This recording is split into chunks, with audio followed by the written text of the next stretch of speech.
A meta do Goiás para a Série A é terminar a competição entre os 10 primeiros colocados. O próximo compromisso é contra o Atlético Mineiro em casa. Nós tivemos como um bom resultado fora de casa, né? Pelas adversidades. O Avaí é um time que estava com um treinador novo, com um outro método de jogar, bem interessante por sinal, né? Eu acho que o Avaí vai ser um time que vai tirar bastante ponto dos times lá dentro da casa deles. É um campo diferente do que a gente está acostumado, onde venta bastante, então a gente teve sim como um bom resultado, né? E uma boa conversa sempre é bem-vinda, a gente conversa bastante e temos focado muito bem nesse jogo por ser dentro de casa e pela sequência que a gente tem. O último compromisso do Goiás em casa foi contra o Flamengo, onde foi goleado por 6-1. Até mesmo para retomar a confiança da equipe, o confronto com o Atlético Mineiro é considerado o jogo da vida. Todos os jogos, Série A é muito difícil, né? Às vezes você pega o último colocado em casa e a gente tem muita dificuldade, os times têm tropeçado, pega muitas vezes o Palmeiras, que era o líder, foi e perdeu para o Ceará. Então, são jogos muito difíceis e se nós não encararmos como o jogo da vida, como um jogo de suma importância, a gente acaba tendo dificuldade, né? De olho no jogo da volta com o Botafogo, o Atlético Mineiro deve poupar alguns jogadores da partida contra o Goiás. O time esmeraldino está em nono com 16 pontos. O Galo está em quarto com 20. Eu acho que muda a atenção ser maior ainda, né?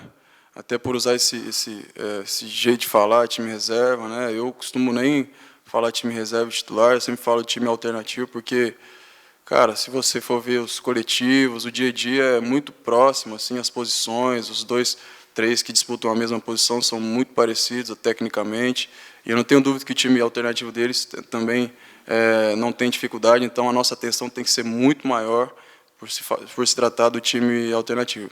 Os caras vão vir querendo mais, talvez de repente que o time titular precisa mostrar serviço, então a atenção tem que ser muito maior. Depois de 45 dias, o Goiás volta ao Serra Dourada. José Alberto Silva. Exatamente, está muito bem no Serra Dourada, né? Perdeu aquele jogo para o São Paulo, depois ganhou de todo mundo, né? Ganhou do Atlético do Paraná, ganhou da Chapecoense por último, venceu esses dois, né? Primeiro da Chapecoense, depois do Atlético, lá no distante 13 de junho, 45 dias até o 28 de julho, que está chegando aí domingo. Essa questão de time alternativo, eu penso igualzinho o Iago. Por exemplo, o Palmeiras jogou com o time titular lá contra o Ceará e perdeu a invencibilidade com o time titular. Por quê? Muitas vezes o time ele já está pensando no jogo da terça, sim, lá na Argentina. E se você coloca o time B...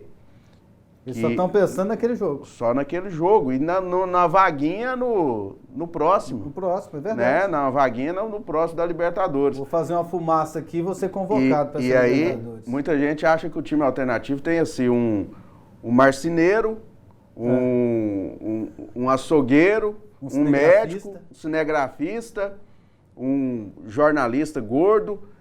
Não, é tudo jogador de bola, como diz o povo, tudo atleta profissional que vai jogar, não vai entrar nenhum veterinário lá não, gente. Tomara que o Claudinei pare com essa bobagem de dizer que o Léo Sena não está em condição.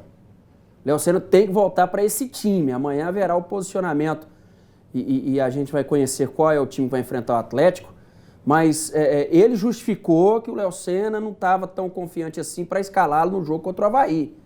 Né? Entrou e deu uma outra dinâmica ao meio-campo. Então está passando a hora de colocar o Léo Sena de novo no time. Lá contra o Flamengo demorou muito para entrar, entrou, estava 5-1. Pois é. Podia ter colocado no intervalo. Estava 4-1, e ele ia jogar um tempo todo. Né? Igual que fez 5-1, falou, não, agora vem cá, Léozinho. Agora você vai lá, resolve para nós. Vai lá ver. Os aspirantes, vai que dá tempo. Os aspirantes hoje levaram uma peia, né? 4-0. 4-0 para o Grêmio. Mês que vem tem Copa Verde, que começou ontem. O Iporá perdeu para o Real Noroeste lá no Espírito Santo por 1-0.